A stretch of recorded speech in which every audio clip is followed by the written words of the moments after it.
هۆڵا ڕۆدۆڵف وێ بەر ئارێنایە لە ئۆبەر هاوسن یا ئەڵمانیا جهەکی ڤاڵا نەمایە و پڕە ژە ئالیگران وەکێک و یاری لە کوردستانê بێکردن ئاڵایەن کوردستانê di nava هۆڵا یاریکردنê da dihejin hemû ji bo piştevanîkirina Egît Kabayel hatine tora medyayiya Rûdawê wekî yekêm medya Kurdistanê amade ye û yariyê dişopîne hinek ji wan gazî dikin Egît Egît hinek din dibêjin bijî berxwedana Rojava Egît Kabayel amadekariyan dike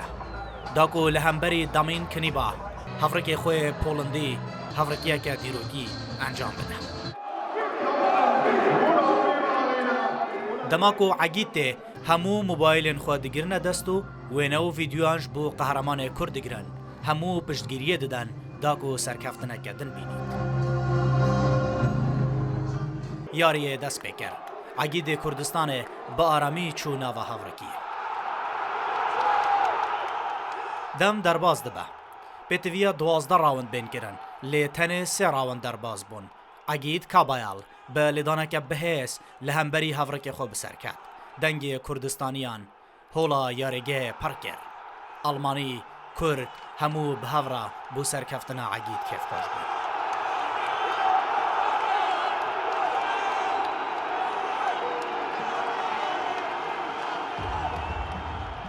Em gelek hevxweş dibin em Kurdin û her bijî Kurd û Kurdistan Bijî Kurdistan rojeka gelekî taybet e û ji bo rojê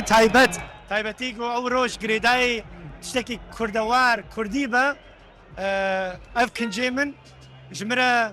dibine nîşanek ji bo wê rojê اگر کبه هاتو میرن روز هاتو سعی لب کنیم شراب کن یک ام پم هب کردستان انشاء یک تو دبین و گرد دبین دبینی همه الله کردستان لیا همه خاکاتونه با کردی خوان Kurd namirin, Kurd behter dibin. Her bijî Kurd û Kurdistan û her bijî Egît. Egît Kabayel ala Kurdistanê bilind kir û li gel alîgirên xwe dîlan gera Egît Kabayel 27 serkeftin li pey hev bi destxistine qehremanê Kurdistanê berevanî ji piştêna xwe ya kêşê giran kir her hêza Kurdistanê Kurdish Power yekemînê cîhanê